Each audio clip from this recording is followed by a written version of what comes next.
State the dimensions of C. We are given C over here. C is equal to m squared times x over 4v. We know that m is mass, x is length, and v is velocity.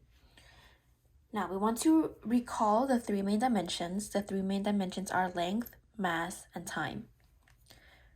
In order to write length, you just write L, close brackets, pretty easy. Mass is just m, close brackets, and time is t, closed brackets. Now, one thing you want to recall is that velocity is equal to length over time. So if you want to write it in the dimension form, it will be this, length over time.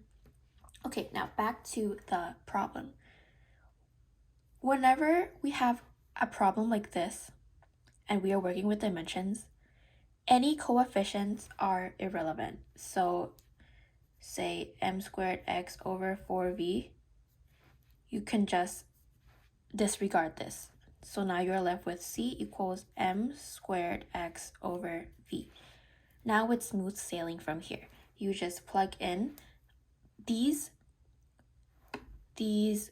values into these terms. So you have m squared, because m is mass, we write brackets m squared, times x, which is length, so we write L over here, over v, which is velocity, and we know that velocity is length over time, so over length over time. But we can clean this up a little bit. We all know that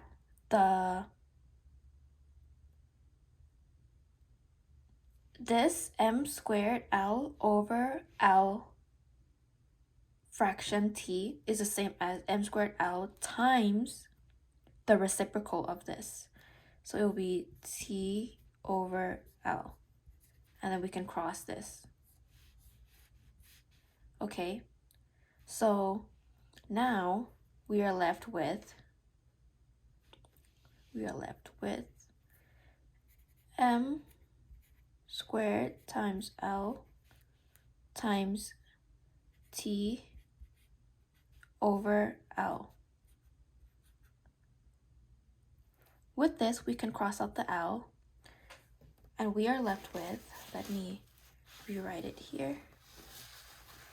We are left with C equaling to m squared times t.